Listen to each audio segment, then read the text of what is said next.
Okay. All right, let's start. Hello, everyone in the conference room and internet. This is a so-called Master Forum series organized by IRDR ICoE-Taipei, and I'm Zhenchen Li, a research fellow from Institute of Earth Sciences, Academia Sinica, Taipei, Taiwan. And as some of you know, the IRDR ICoE-Taipei has been emphasizing on capacity building, disaster risk reduction for about 10 years, and generally through by a series of in-person training course or workshop. But due to this COVID-19 pandemic, so our activity for this year has mostly canceled. However, we have some brainstorm and come up some new ideas for this new activity. And today's Master Forum series is one of them. And we are really glad to have Professor Goedon McBean for our first speaker of this Master Series Forum, and we hope to have some of others follow up. So and so today I'm standing on the conference room of the Center of Security Center in Academia Sinica here, and together with me we have some 20-30 people in this conference room, and I know there are some about 100 people registered in this video conference around the world. Hopefully you enjoy this video conference. But first of all, I would like to ask Professor Yugao Chen, the Executive Secretary of Center for Sustainability Science in Academia Sinica, who has been really support ICoE-Taipei during the last 10 years. Please, Yugao.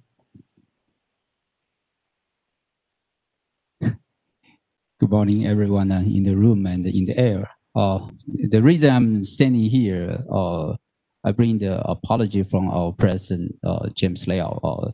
He promised to give us opening remarks, but unexpected event happened in the Parliament, Taiwan, so he was invited suddenly, and he has to go there, Parliament, to negotiate the budget issues. So he asked me to speak for him. So he prepared a letter for the audience and for Dr. McBean. So I just read what the president prepared. Dr. McBean, Executive Director Lee, and all the participants. On behalf of Academia Sinica, I'm glad to welcome all of you to the Master Forum Series for Sustainability Science, which is organized by the Program Office of IRDR ICoE-Taipei, our campus. We're honored to have Dr. Goedon McBean to be our very first speaker today. Dr. Goedon McBean has long been well known those significant contributions to promotions and the policies on sustainable development in science among international community. He is not only a climatic geophysical scientist with remarkable academic achievements, he has also greatly involved in work of cross-field in scientific integration in many organizations. His rich experience gives us an example how to make science really influential to global society. After long, hard work, finally a consensus reached to 2014. The whole world agreed to the UN agenda, putting forward 17 goals for sustainable development, at least up to 2030. Over the past couple of years, the effort has flourished many other initiatives, such as Paris Agreement, Sendai Framework, and so on. However, the speed of such social evolution is still far from achieving the goals set by us. This year was sought as a checking point to review the progress of this 2030 agenda. However, an unprecedented pandemic COVID-19 broke out in early 2020. In the past few months, it shocked almost every corner of the world. Many countries lockdown and the international travels were massively banned. People's social and economic common lives have been significantly affected, which never happened in the past history.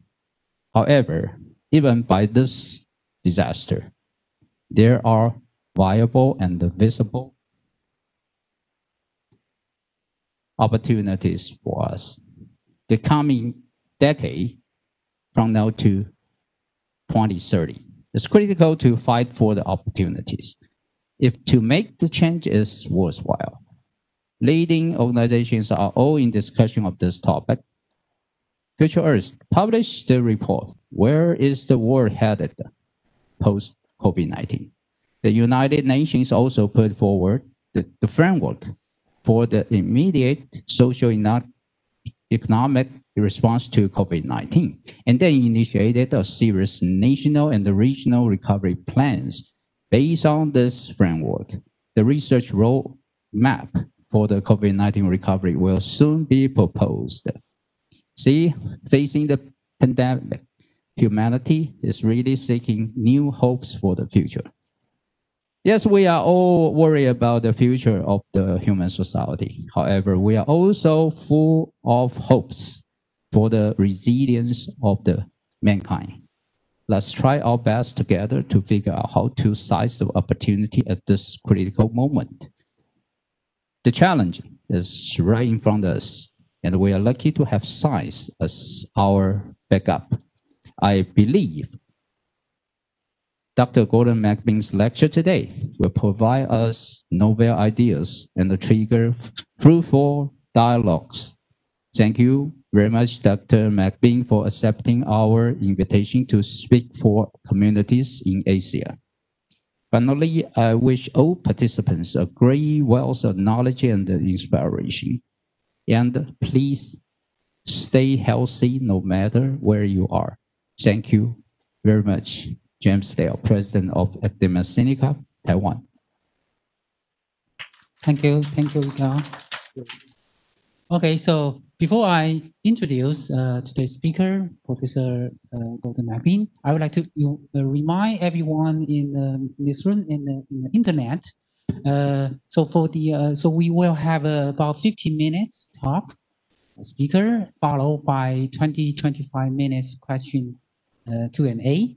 And so for whom would like to intend to ask question after the talk, please note your question, write down them either in the WebEx or YouTube, and people will collect them.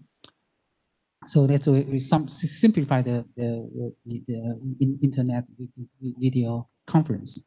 So okay, so let's let's pass to today's role. So Professor Goedon McBean,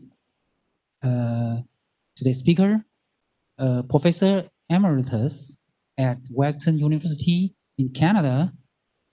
He is not only well-established meteorologist, but also has been very active in participating in national and international programs. His title is so long, so I need some papers, but I will not go through all the title he has. Just most notably, I think he is former president of ISC for a couple 4 or 5 years. International Science Council from 2014 to 2018, and co-chair of Governing Council for Future Earth, from 2016 to 2018, and he has received numerous awards, too many, so just a everyone, including the Patterson Medal for Distinguished Contribution to Meteorology by a Canadian.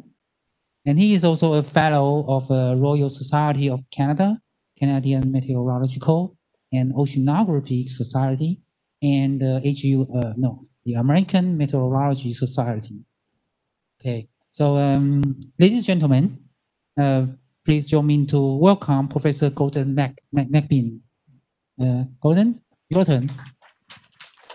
Well, thank you very much. I'm very pleased to have an opportunity to be here. I should say good morning or good afternoon or good evening, whatever time zone you're in. It is a very pleasure, honor to speak. I see a number of names and faces around, Tom Beer and Tony Lizaga and Peter Taylor and Reza Nagale and many others that I know. I should now go straight into my presentation, which I guess I can do. I'm not sure. It's not. How do I share content? I used to be able to click it, but it doesn't seem to click.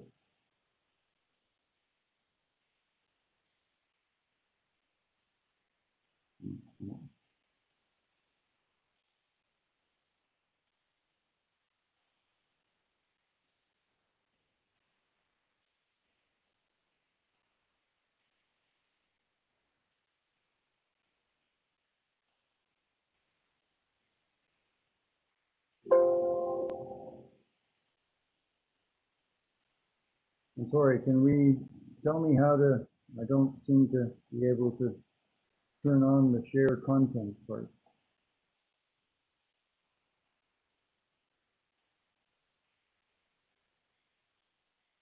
I think I need to be a co-host if it's a Zoom-like system.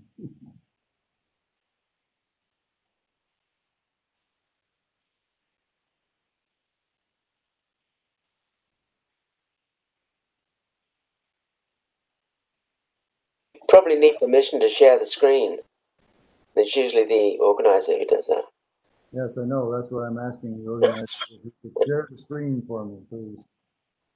Because it's not clicking on as it did when we did a practice run on this, so we would get everything sorted out.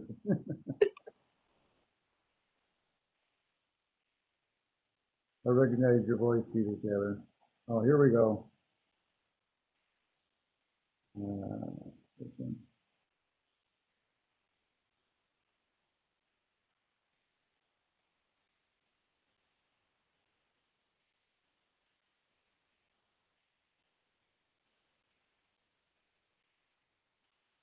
Well, good. As I said, welcome everyone. What I'm going to talk about is rebuilding from COVID-19 to achieve the Global Agenda 2030. And I just want to go straight into it since we are dealing with the issue of COVID-19, that the tragic situation is we now have probably 900,000 plus deaths, and sorry, almost a million deaths around the world, and 33 million cases is still going up. The United States has passed 204,000 deaths. Canada, where I live, we've been able to hold it better, but the number of deaths is still significant. It's 9,000 or so, 9,300. They were going down in the rates, but we're now seeing a rise in the new cases going up with what's coming into the second wave. So one of the questions we have when we look at the data here from the curves is to showing the various trend lines of different countries. These are the 10 most affected countries. There's still some of them going up dramatically, some of them not so. And the question is, if you're projecting somewhere between 2 and 4 million deaths, how do we work to get around this? What are the strategic possibilities of dealing with this issue in a more, let's say, successful way? Well, one country that's been very, very successful on a relative scale is Taiwan, which has, according to the statistics I've seen, only 500 cases and 7 deaths in the whole time period. And I had the pleasure of watching on CNN, the U.S. cable network news, interviews with Dr. Chen, the Taiwan vice president up until recently, who is also a scientist. He's been very involved in things. And In fact, I first met him back in 2007 at the International Conference on Urban Disaster Reduction, as we were two of the speakers at the opening ceremonies, along with some other people you'll recognize in this picture. But it's an example where science has come in and been agreed to and responded to by government. So I'll come back to that theme repeatedly through this presentation. I just want to talk about some of the things that are going on to recover from COVID and what can we do in response to these. One of them is a recovery project in Canada, which is looking at how to build back better, to look at how we can understand these elements of the broader issues and how we are all interconnected. It's looking at building back better and being greener, to build in sustainable development, to build in low carbon societies as we move ahead. And this is very important that we don't go back to where we were, but that we come out to a build back better situation. We need resilient societies to deal with disasters of all kinds. I have a project myself on building climate resilient communities living within the Earth's carrying capacity, and we're also just underway in this case to again look at how we can build communities that are resilient to climate change, but also to other issues that we have to address. The IASA and the International Science Council have been holding a consultative forum and platform on what they call Bouncing Forward Sustainably, Pathways to a Post-COVID World. And they're dealing with the issue of governance for sustainability, and I've been able to participate in these discussions they've been having, which have been very interesting, and how we can deal with it. And if we just go here, we can see the issues of governance for sustainability. One of the big issues, which we hadn't really thought of a decade or more ago, is what are called systemic risks. Risks that are across the whole system of our societies, and such that if one element or one subunit or cluster in the system actually can lead to a cascading events of other systems, and you can have these events causing all kinds of triggers, such that systemic risks, when they do occur, can cause hazards that lead to huge failures in the whole system.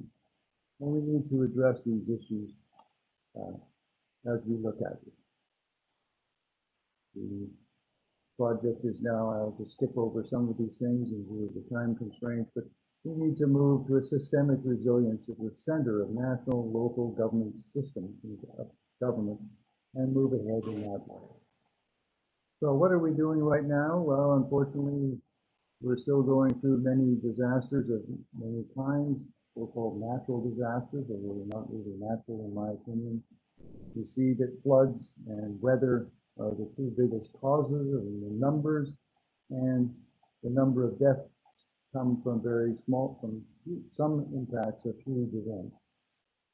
One of the big issues beyond the deaths is the displacement of people who are forced out of there. And in this case, it's the floods and weather-related events that cause most of the displacement of people in terms of, in this case, over the 7 years, an average of 157, or total of 157 million people who were forced to displace and have huge societal impacts.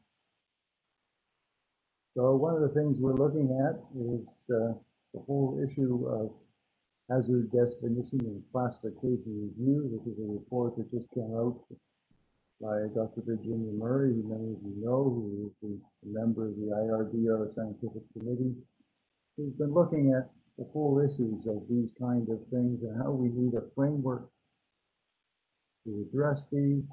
How can we bring sustainable development, climate change adaptation, community and country resilience as focus within these, while we're dealing with and understanding of other large outbreaks such as Ebola, Zika, and earlier ones like SARS and flus of various kinds. It's in this report she's written with colleagues, and we are dealing with the whole question of climate change and the current COVID pandemic.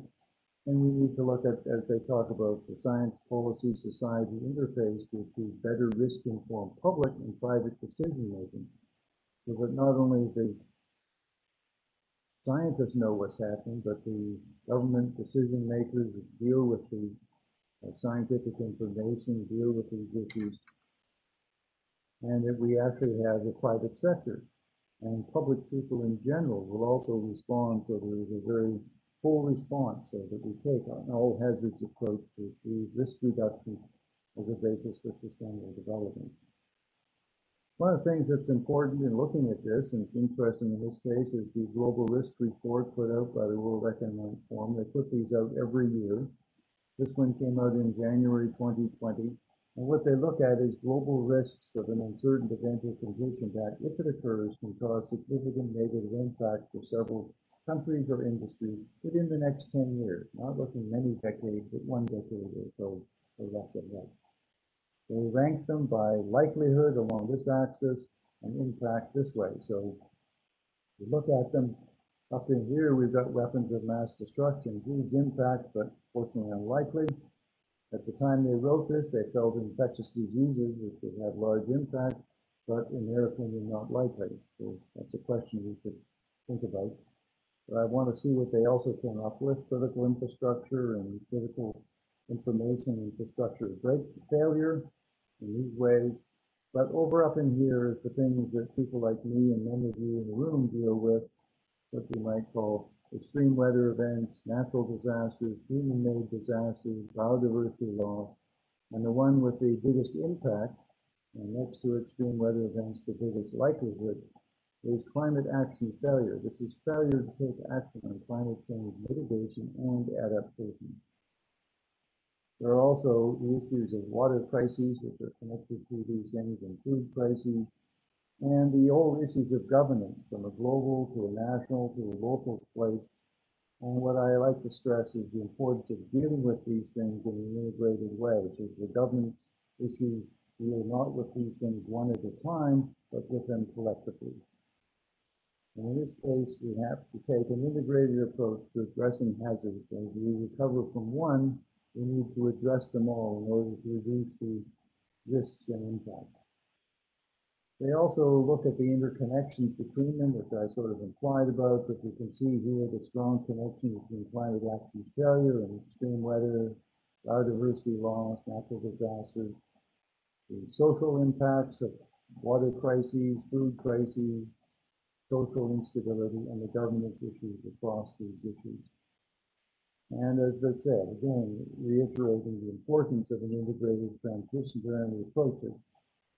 And it's interesting what the Secretary General of the United Nations has said, and this is a quote from over a year ago now, and I've heard a few others of his in this presentation, but he said, if I had to select one sentence to describe the state of the world, I'd have to say we're in a world in which global challenges are more and more integrated, and the responses are more and more fragmented. And if this is not reversed, it's a recipe for disaster.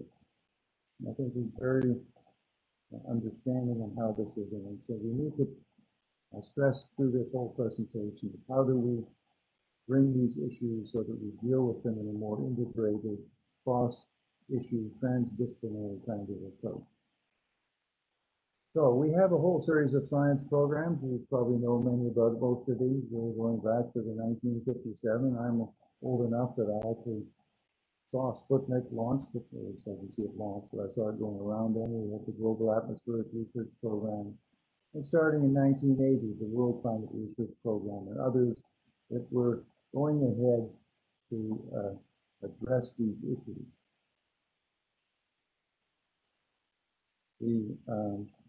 I'll just say that we had these came out of the first World Climate Conference in 1979.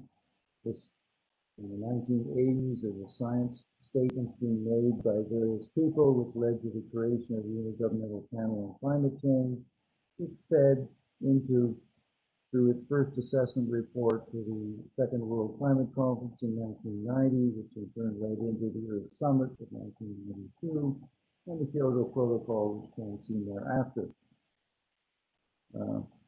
As a scientist, I was involved in setting up the IPCC and helping to write the first assessment report, attended the Second World Climate Conference in 1990 as chair of the World Climate Research Program, and then in my government role, participated in the Kyoto Protocol negotiations. So it's been a rather interesting time through all of this. We've also had, though, if we look through it, the Integrated Research on Disaster Risk Program, and it really arose as a result of discussions we had in various ways of saying we've got to deal with disasters, but the Indian Ocean tsunami, leading to the Hyogo Framework for Action in 2005, in 2008, the International Council for Science and its partner created the Integrated Research on Disaster Risk Program. Urban Health Program was created in 2012, and I should have said much earlier, the START program, and Hassan Bergy is in the room, was created back in 1992, and these things are all feeding together. In 2015, the IGBP, Diversitas Human Dimensions program, were merged into creating the Future Earth program, so we could have an integration of science feeding into what is now Agenda 2030, the Paris Agreement, the Sustainable Development Goals, Sendai Framework, and the new Urban Agenda. One of the things that's been very important for all this is the International Science Council.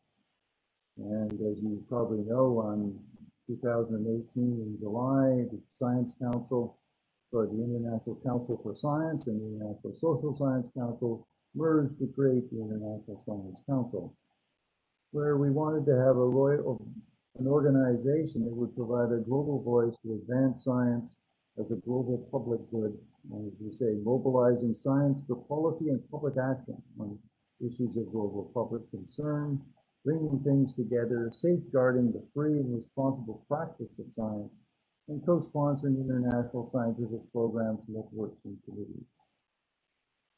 The International Science Council's now governing board is this group. They are ready from South Africa as the president, Hai Lee, and Elisa Risa, the two vice presidents, and I won't go into them all. Peter Gluckman will become the president next year, but just to say there is also 10 governing board members, one of which is James Liao, who would have been, if he had to control out at the last minute, been is a member of the governing board, and he would have been our opening speaker this morning, or the afternoon for evening for me. I can also note with some lack of modesty that the last two presidents of the International Council for Science were Yuan C. Lee from Taiwan and myself, Gordon McBean. So let's go on to the global agenda. I think we want to see this, and I like to use this diagram to put it together: the Sustainable Development Goals, the Paris Agreement, the Urban Agenda, the Sendai Framework for Action on Disaster Risk Reduction. And I put in infectious diseases in there because they're mentioned somewhat within Sustainable Development Goals and in a sense indirectly through the Sendai Framework.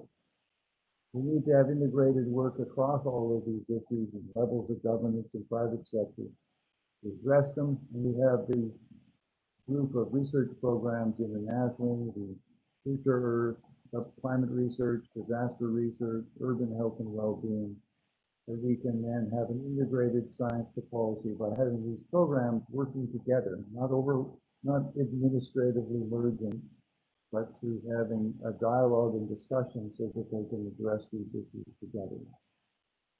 And we'll add the infectious diseases one as a result of the COVID situation. So the Paris Agreement, very quickly, really has two aspects of it: mitigation or reducing emissions to limit the climate change to 2 degrees C or a possible 1.5, for which we need to have nationally determined contributions, but also importantly adaptation, where we have adaptation plans to reduce the impact of the changing climate on our communities. Just to let you know, I think just to make the connections with the disaster risk reduction side, when we are reducing emissions, we are hopefully reducing the extreme events that are happening in the climate system, reducing the amount of sea level rise that is happening. And when we adapt, we are again reducing exposure and vulnerability so that the climate hazards events do not cause the same amount of disaster as they would otherwise, which is what we call adaptation. Historically, just to say, the World Climate Research Program has been around since 1980. It has a series of programs, GWEX, Spark, Click, 5R, and others, and modeling and things. And I'm not going to go into that much other than to say that these great programs are still underway as we go into 2020 with a new strategic plan just now being put into implementation.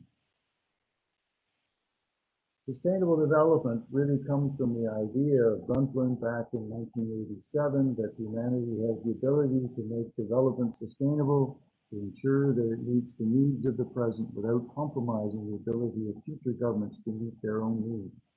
So there's very much an issue for us science community people to dealing with that interconnection between the present and the future with evidence-based predictions.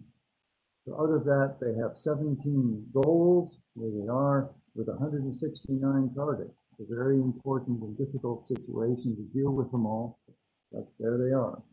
And that's just to say that there are some of them, like building resilience infrastructure, and having safe cities and human settlements that are safe and resilient, very much relate to disaster risk reduction. But we also have the Paris Agreement, the oceans, the poverty issue, the health issues that cross through this whole thing. And it's important to recognize that basically all these sustainable development goals interact with one another, and by design they're an integrated set of global priorities and objectives that are fundamentally interdependent. There's two of them down here, number 16 and 17, 16 on good governance and 17 on the means of implementation, which are the keys to turning the potential of these synergies into reality. And so we have to deal with that. So let's just go further into the programs we have. We've got the program on Future Earth. And the Future Earth program was built by taking, for example, these core projects from IGDP, Diversitas, etc. And these projects are still underway, including layers and IRG and pages on past changes, etc., SOLAS, but also feeding it into what we call knowledge interaction networks, which are dealing with bringing together communities of scientists to focus on integrative sustainability research and to focus on key challenges. And just one example of this is the Knowledge to Action Network that I'm part of on emergent risks and extreme events, where we're working together with the Future Earth Program, the Integrated Research on Disaster Risk Program, the World Climate Research Program, to build a platform of bringing the science communities together, to work together, to have a network to address these systemic, complex, and cascading risks, and deal with the issues of, for example, systemic risks and global governance, but also the issues of early warning systems, learning from the past, modeling and insurance, critical infrastructures. And so the risk can, as we call it, the Knowledge to Action Network, is just one of the examples of the network of programs that we are working at and for which we want to connect with the science community, including all of you people in the rooms and on the web, etc. So the Sendai Framework for Action is one that I find personally most satisfying in lots of ways. At that time when we were negotiating in 2015, I was the president of the International Council for Science, and because we were the lead science organization, we as a collective science group had quite a role in negotiating and coming to the agreement on the Sendai Framework for Disaster Risk Reduction to ensure there were credible links between these processes of dealing with these things to build resilience and achieve global goals. So 4 priorities were set out in the Sendai Framework: understanding disaster risk governance, noting what the World Economic Forum's Global Risk Report said, investing in disaster risk reduction for resilient society, being prepared for disaster preparedness, and build back better, so that when you have a flood, a storm, an earthquake, that what you do after the event is not reconstruct the same way you were, but build it back in a better situation for with better reconstruction and rehabilitation. This program feeds directly into the Integrated Research on Disaster Risk Program. And It has 7 targets, not 167 targets like the Sustainable Development Goals. Things on reducing mortality, affected people, loss, infrastructure, and some that go directly into the issues that we need to respond to. Increase the number of countries with national and local disaster risk reduction strategies, enhance international cooperation with the developing countries, and the one at the bottom, to increase the availability and access to multi-hazard early warning systems and disaster risk information and assessments. Get this information to the people. And we'll come back to this later, but this is a very important part. How do we inform and appropriately warn our citizens in each country we're in about impending events and give them the information so they can take the appropriate good actions? So one example is the work that's going to come out of the Integrated Research on Disaster Risk Program. It is set up with 3 scientific objectives: the characterization of the hazard, vulnerability, and risk, and for that it has a program on forensic investigation called Goedon. It also brings in the issue of disaster loss data. And a very important thing, and this, I was the chair of the Science Planning Committee when we were figuring out what this program, Integrated Research on Disaster Risk, should be. And we had the benefit of having on that team a group of scientists, including psychologists, sociologists, as well as natural and other engineering scientists. And the issue of risk interpretation to action became very important in our discussion. Identifying relevant decision-making systems and their interactions, understanding decision-making. How do you provide the information so that there's a quality of decision-making practice that is improved? And overall, reducing risk and curbing losses through knowledge-based action, to carry out assessments of integrated research on disaster risk, and feed these into the Sendai framework follow-ons. Out of this program, it was decided to create centers of excellence. And the first center of excellence that was created was the International Center of Excellence in Taiwan here in Taipei, and I'll come back to that in a second. But just say it's interesting to look at how did this program really come into place. We talked about it. We had lots of science discussion. But the things that really made it happen. With the Indian Ocean tsunami, a tragedy event leading to the Zero Growth Framework, the international science community appropriately responded by creating IRDR, and we had the terrible Fukushima disasters leading to the Sendai framework and the other things. So let's just say, what is risk interpretation to action? Well, here's an example of one case. Here's a tornado coming across the prairie parts of Canada. And there's a person mowing his lawn with the tornado coming in behind him. And when asked, he was on national news, and he said, "Oh, I knew it was there, but I could get out of the way." And you think, well, why do people do these things? So when we get into risk interpretation to action, we need to understand better how when governments and people receive information of the impending threat, what do they do? What actions? Do they take actions that are the right actions, and which ones are right? Why do they take these actions? What are their social, cultural, economic, financial things? What actions do governments take? So understanding risk interpretation to action, if we can do it properly and then lead to effective actions by providing the information, taking the actions as the science community so that the response from governments is more effective and has positive impact.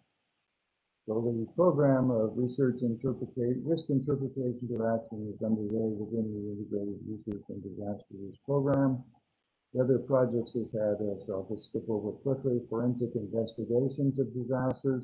It really means to go into more in depth and detail. What went wrong and why? Not just to say, well, a flood happened and people drowned.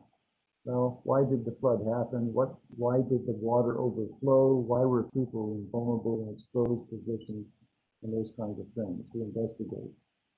To improve the data situation. So we have a better quantification of the data, of the results of this disaster loss data, in order to be able to provide sensitivity analysis and better modeling and loads for these things. And the assessment. because there is no equivalent of the IPCC, the Intergovernmental Panel on Climate Change, in the disaster risk reduction field. So, as I said, the IRDR created International Centers of Excellence, and here is the first one. It was actually created consciously as being the first ICoE in Taipei here with Academia Sinica, with its task to exchange of scholars between research institutes, build across ideas and information, develop collaborative research and regional site studies, the education and training of young scientists, partnerships with DRR, and to conduct international and domestic collaboration across these issues. So just some examples. In 2015, the Advanced Institute on Disaster Risk Reduction and Loss Mitigation was held. Actually, earlier in 2011, the Cities at Risk one, which was jointly held between the Taipei Center and a program I was then leading called Coastal Cities at Risk Due to Climate Change. So myself and John Liu got to sit in the front row, and Hassan Gergi's over here. And I think Wei San Lee is in here somewhere, but anyway. So the idea was to work across things, and we had this coastal climate change risks in coastal Asian cities and bringing these things together. The START program, as I mentioned, was part of this. It brought together the climate change issues, and particularly across the whole environmental action area. So advancing scientific capacity to inspire informed action on global environmental change, capacity building by regional assessments and innovations in education, knowledge sharing, and the START team, Gaohan Liu, who's in the audience, Hassan Dervi, Gaohan, I think I'm in here somewhere, but maybe not. Oh yeah, that's me up there at the back, looking older. Anyway, the idea of the START program still continues as it's going ahead on all of this. My first, just so you know, my first ever trip to Taiwan, I think to Taipei, was a meeting that Xiaohan hosted of the START group. But very important is the young scientist issue. So here's an example of a young science conference on integrated research and disaster risk. Going across the disciplines, bringing in the psychological issues of disasters and these kind of things. Now, this was not part of the ICoE, but it was part of the actions in Taiwan, the International Symposium on Social Management Systems in 2012, which was a follow-on of the terrible typhoon Morakot that hit Taiwan in 2009, but bringing together across the issues. And we had participants at the event, including the president of the country and many other eminent people. Another one was the International Symposium on Sustainability Science, which both Dr. Chen and Dr. were participants. So these are just examples of how the Center of Excellence in Taipei has really brought together and motivated action and has all kinds of good programs underway to enhance the integrated research and disaster risk program nationally, regionally, and globally. So as I said, they were the first one, but we actually now have 16 of them. And I won't go through them all because I don't have much time, but in red, I put in the one on disaster resilient homes, buildings, and public infrastructure, because this is the one in Canada that I am part of. The Institute for Catastrophic Loss Reduction, just as an example, but just to see geographically, we have ones on community resilience in New Zealand, the risk education and learning in Stellenbosch in South Africa, the critical infrastructures, ones to relate, connecting with health issues, the one in Nepal on earthquake technology, in Malaysia on disaster risk climate extremes, the resilient communities in India, the disasters and climate extremes in Pakistan, etc., and the Australian National University one.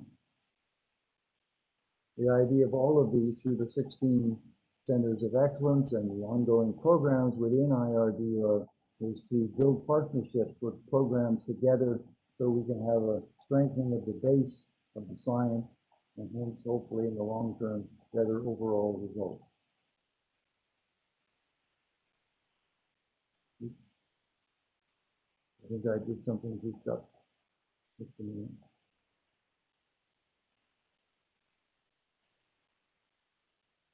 So what do we do in the Canadian one? This is the Institute for Catastrophic Loss Reduction. Down here is its name in the bottom. It has a part of it's on campus at Western University. But we work together with the engineering community a lot on, for example, the better design of homes. We have the Insurance Research Laboratory for Better Homes and a three-dimensional wind tunnel that we can actually create tornadoes in, on wind engineering, energy, and environment, the Windy Dome as it's called. There is also a major program on working with cities all across Canada on bringing together to discuss adaptation and building adaptation strategies to climate change and disaster risk reduction across many communities. We're also looking at aging infrastructure, water damage, how you avoid flooding in your basement of your home and that kind of thing. So you can actually provide through this thing, if you go on the ICLR website, you can bring down information brochures that are good for people who can then personally work to protect their own home from severe wind, from wildfire, from hail, etc. One of the things we've been working on very differently, though, is one that I just wanted to mention, is the whole question of what is called financial or climate disclosure liability in finance. And the idea here is building on work of the climate-related financial disclosure organization, the task force, which made reports in 2017.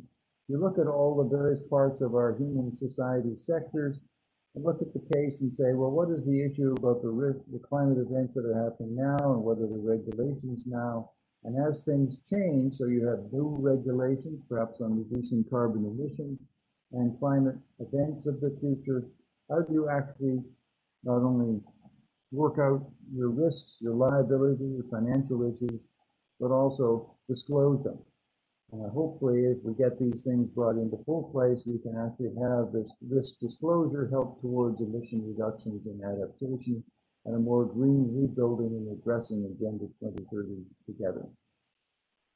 Another project I've had, and Tony Lezaga, and I think Anne Marone was in the room, as well as Hassan and others who were part of this program, where we looked at, with coastal cities at risk, assessing the vulnerability of cities in a changing climate, looking at Manila, Vancouver, Bangkok, and Lagos. And there's the task team, or part of them. Scientists from all four groups across all kinds of disciplines who worked together as a team over a 5-year period to find up better ways of addressing. And I'll just give a couple of the examples more from the Canadian team, but this kind of work has been done very well and extremely well by the groups in Manila and Bangkok, and also in Lagos, Nigeria. So example, my colleagues, Dr. Simonovic, brought in a resilience modeling thing where you basically find ways of using computer systems analysis to connect issues like flood and sea level, so you can connect to health, mobility, GDP, etc., so that you can figure out through these kind of models the resilience of your community, and then go through and say, well, what adaptation options give you the best resilience? So this interdisciplinary integrated approach is one way of addressing these issues. Another issue is trying to deal with the health issues, because they're ones that often will motivate action. So in the city of Vancouver, as an example, again, another student, and Jonathan Regs is also on the call, I believe. He was one of my former students, now doing a PhD in Australia. But looking at things like mapping the vulnerabilities, in this case in the city of Vancouver, and using this, and plus information on flood risk, to map the innovations of flooding, as you would get it, where are the risks, and from that, use medical people. We had medical researchers as part of this team to try and figure out the health impacts through communicable and non-communicable diseases in this case. So this is just an example. I want to now move on to the other projects quickly. To say there's the program on urban health and well-being, which is dealing with health status, reducing health inequality, and working to enhance the well-being of the urban dwellers. This project has been underway since about 2015. Science committee there, I think it's actually a bit of outdated picture, but you can see the group. And bringing together again younger people in workshops has been a key part of this to deal with the urban health issues. And one of the things we have with urban health is our growing populations. How do we get the science and service communities to be effective as these populations grow? What integrated information can we use to motivate, guide, and result in the right actions to reduce the loss of life and enhance economic well-being? So when we deal with disasters, we need to look at it from this very simple, fundamental point of view. We have nature and severity of hazards, including pandemics, exposure, vulnerability, and they together create disaster risk. And exposure and vulnerability are key determinants. If we aren't exposed and now we're not vulnerable, having a typhoon or a tornado has much less impact, much less risk. So we need to work together. So how do we reduce the hazards, of course, but also the vulnerability and exposure of our communities by having governments take in the scientific input to move this ahead. This more or less is a UNDRR slide of the same thing, but basically saying, importantly, there's natural disasters, but not really. They're natural hazards. And the reason is that people make choices of where we live, how we build, what research we do. The risk is a combination of the hazard, exposure, and vulnerability, and the death, loss, and damage are a function of the context of the hazard in the context of exposure and vulnerability. So we'll move ahead on this. One of the key issues, though, which has been a long-term problem, is the reality that it is not all people impacted the same way. There is what we call the disaster risk and poverty nexus. As we have a changing climate, for example, there are more underlying risk factors, including the vulnerable rural livelihoods and ecosystem. But if we have poor people, their risks go up. When we imply a disaster, the extents of risk become even larger. And this loops around and amplifies it. So the tragic part of this is, and the reality is that if you have a flood, an earthquake, a tornado, the biggest impacts are on the poorer people, and that's very sad. And we need to work collectively to see if we can do something to make that not the case. So I just wanted to go on to say that, again, quoting the Secretary General of the United Nations, who said that climate change is the defining challenge of our time. As he says, science informs governments in their decision-making commitments. We need to make sure that the governments actually are listening. He urges the leaders to heed the facts, unite behind the science, take ambitious, urgent actions to halt global heating and set a path towards a safer, more sustainable future for all. And we've had the people, younger people, campaigning on the street. This happens to be in the city of London, Canada, where I live. And just as an example, fight climate change or die trying. One of the things that we often hear about is the uncertainty in climate modeling. But if we look at the projections for, say, the end of the century, the projections for climate science have an uncertainty, as shown here with the blue line, but the uncertainties in the societal choices. What are the society going to do as they look at the various possibilities? And we have to use science to encourage them to take the Paris increased ambition, or at least one of these, and not stay on the tracks that we're presently on. So I guess I'm just saying is how can we do that? And one of the ways is bringing science together to reduce exposure and vulnerability. We need to be able to see the future more emphatically, the present to the future, and find ways of more integrating the dealing with the environment, society, economy, science, and technology with risks, and to link them together. So we're linking all these issues together the future with the present and the risks and impact, and how do we work to have a society and governments reduce together exposure and vulnerability. Maybe if we can show them the future with various options where we put in different constraints for not only now, but seasons and decades of impacting events. One of the things I just used an example of one I like to talk about is seeing the future. As the former head of the Weather Service in Canada, I said our role is to inform and where appropriately warn Canadians of the impending events over the next hours to days to weeks to months, seasons to centuries. So we can think of, we have information networks providing information on climate, weather, and water. They provide the information so we can make predictions of water and oceans and climate prediction, and out of that the risk. But we also need to be able to project the exchanging exposure and vulnerability so that that will change the vulnerability and the likelihood that so the risks go up. So these things need to be brought together so we can put out warnings based on actions which will result in risk reduction. So having talked about warnings, I just wanted to say that we need to learn from one issue, how we can be improving the understanding of others, improve risk reduction strategies, and how to learn from success and mistakes. What did we do well in the case of COVID? What did we not do well? How do we bring this together so we have an integrated scientific approach that actually addresses and focuses on the issues and has information outputs that bring these things together. So I'm just about finished, and it's about time anyway. Just to say that we have as one example, my friend Wei San Lee is in the audience here. Predictions and warnings in this case of typhoons, in this case, Hydro, which missed Taiwan and did not cause problem, but by sending out these warnings in advance in various stages in time, we can see, people can see how these things might be impacting on you.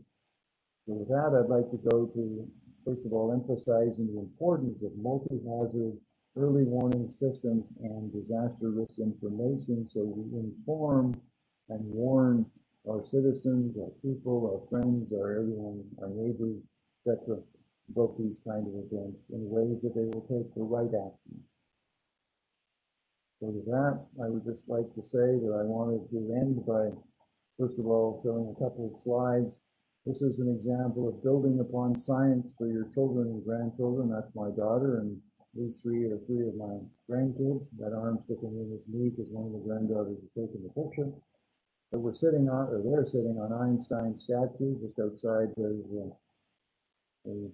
U.S. Congress. So we're building on science for the benefit of our children and grandchildren. We can also need to unite behind the science to save the earth, as these in our London marchers were doing, and work together so that when we see a tsunami coming, we don't stand in front of it and read a declaration, such as some framework for action, but we actually go to action. We actually have action. And with that, I say that comprehensive actions are needed, and I thank you all for your contributions and the actions you're taking now and will take in the future. So thank you very much.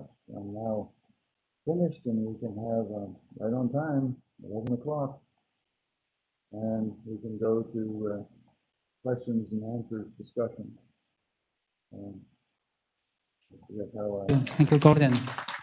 All right, thank you for the excellent talk. So now we try to check the website if we have any question. Okay. So just remind you, if you want to ask question, to please take your note into the WebEx or YouTube. Also, please also give provide your name and affiliation. Let me know what you are. Okay. So the first question, I got one by Hassan.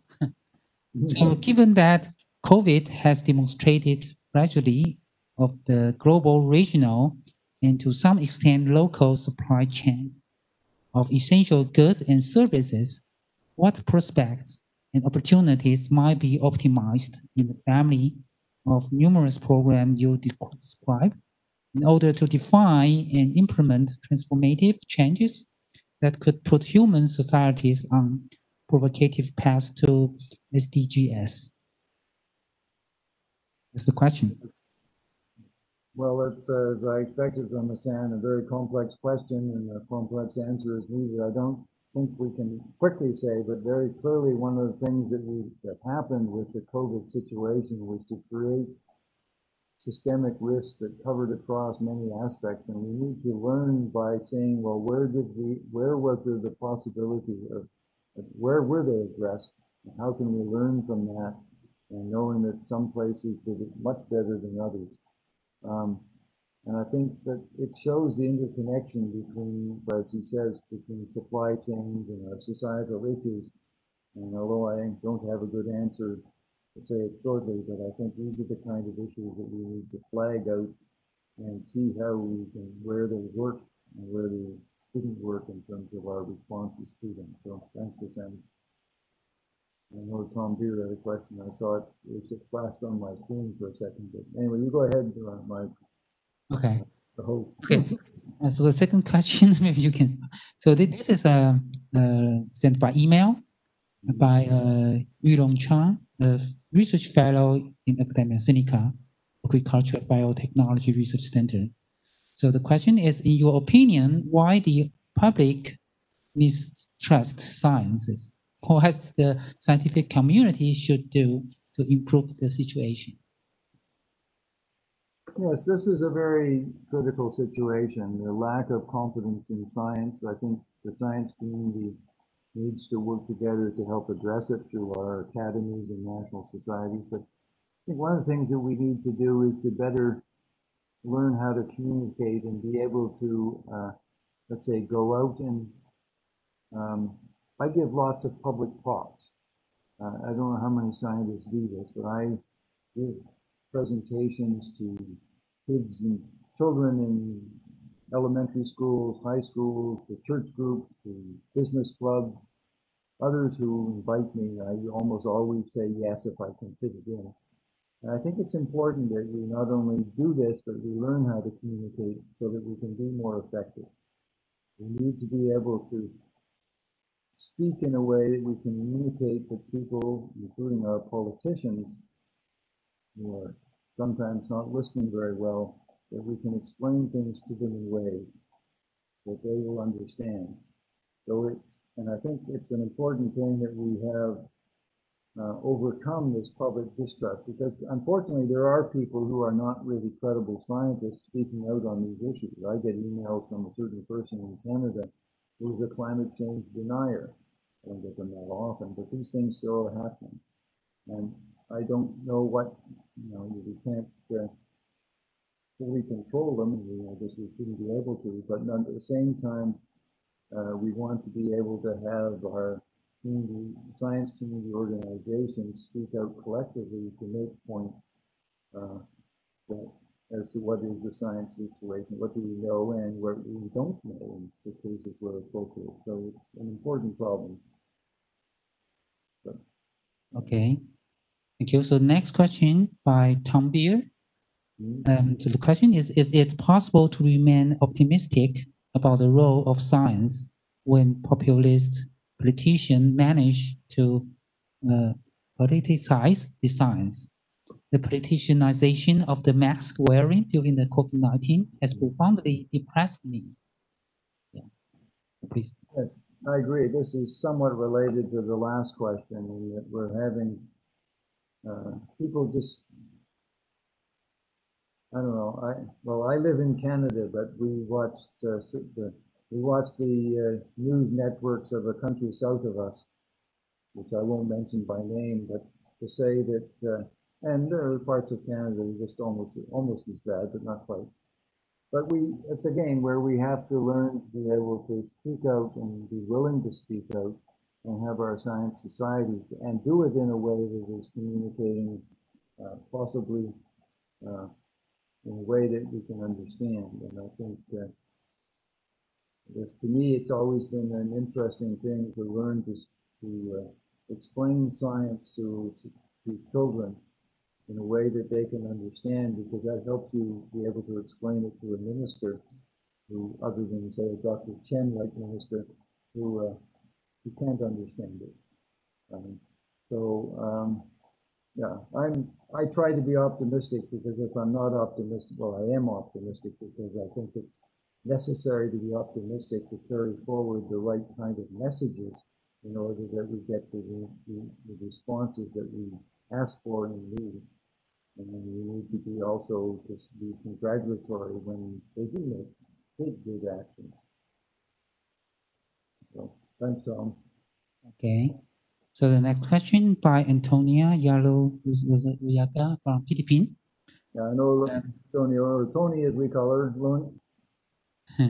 Yeah, she's here. So so the question is, would Dr. McBean, you, be in support of an advanced institute in evidence-informed leadership and governance?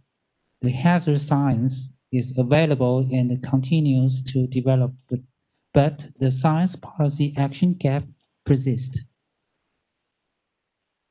Yes. Can you just repeat the very first part of the sentence? That was Please continue. yeah. So I don't know what's happening with my computer. It just made some. Yeah, go ahead. Yeah. Anyway, no, I think we need to work together to bring our academies and our ways of communicating more effectively, as I've been saying. I think we can and should speak out on issues. We need to talk to the media. Having these kind of events like we're having here is very important for being able to better, let's say, have a dialogue across the disciplines. I think it's important that people, as natural scientists, understand the social dimensions, the economic, the health dimensions of these things, and across, they also need to understand the other dimensions. So now that I can see Tony, she's not quite smiling. Now she's smiling. But I think we need to have that, and having advanced institutes to deal with these issues would be a way of raising the profile of them, both in a science sense, but also in a political policy sense, and having them making statements and putting out appropriate words. Okay. And while waiting for the following question online, and maybe I can ask if someone in this conference room have a question, you can ask directly if you want. People here.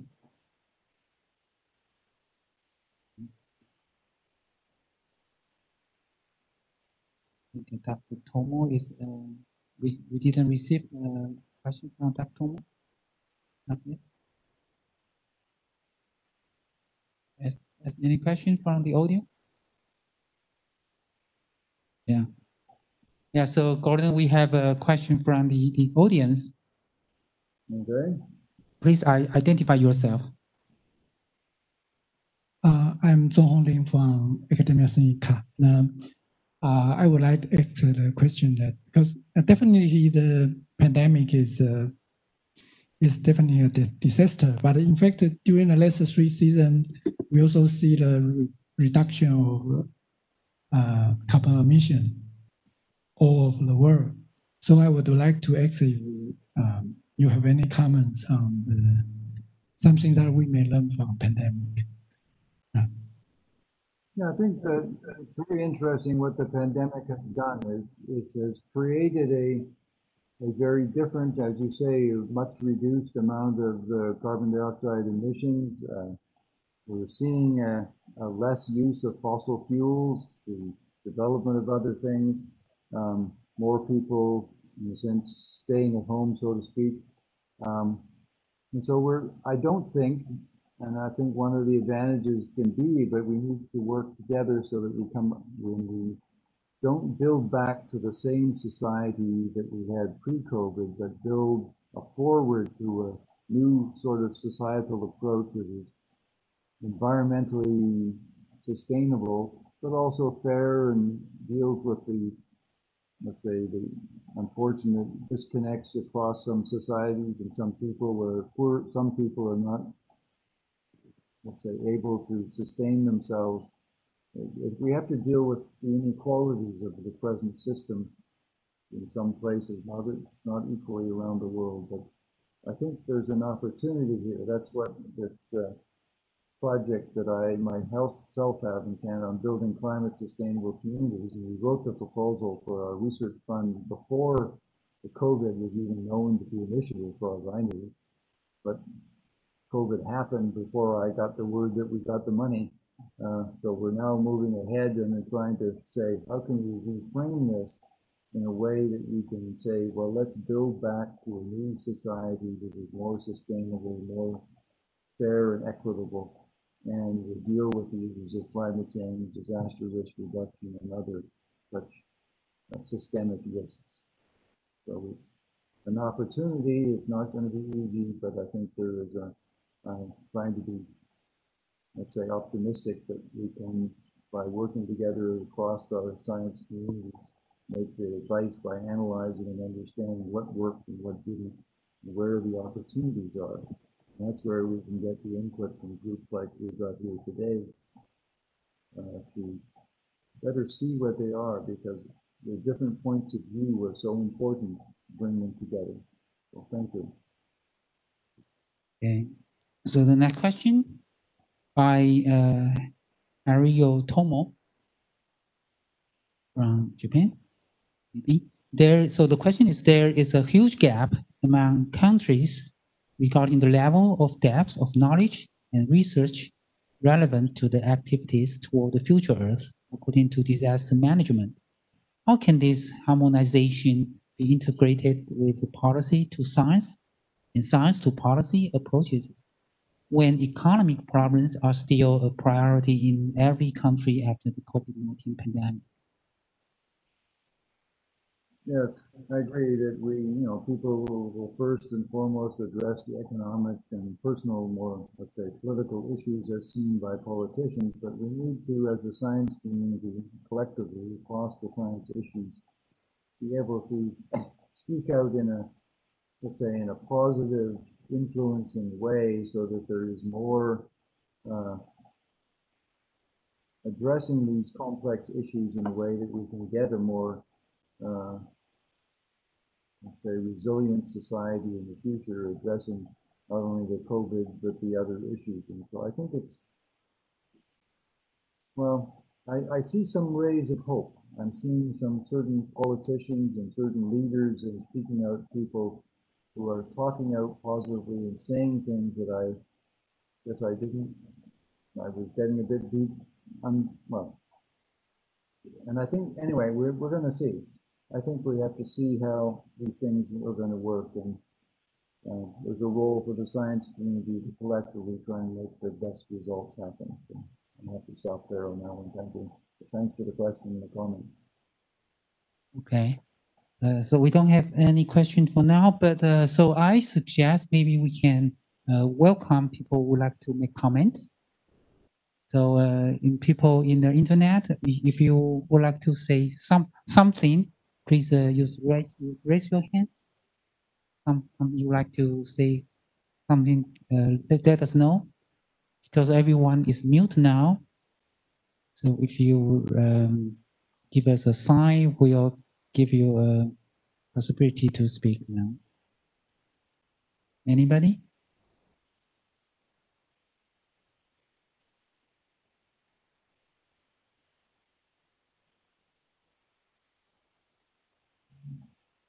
Well, while you're thinking of your questions, I'm not trying to entice more questions, but I thank you all for your participation, and just say that collectively we need to work together as we move ahead.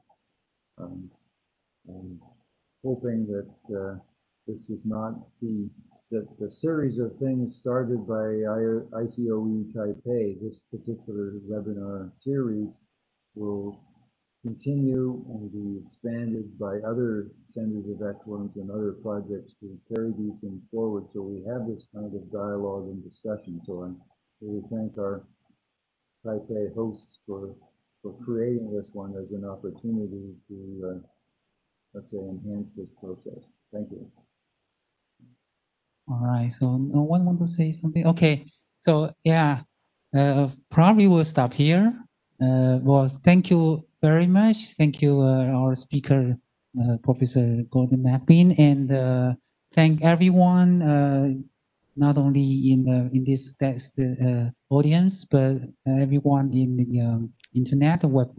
I hope this kind of webinar is not, we are not accustomed to this kind of conference. So we just try to make efforts, make this happen, make this work. And well, thank every participant in the world. There's many difficulty to have this kind of a worldwide webinar. There's a time zone difference. They have a different different thing we have to solve. And what I would like to take this opportunity to thank our staff here.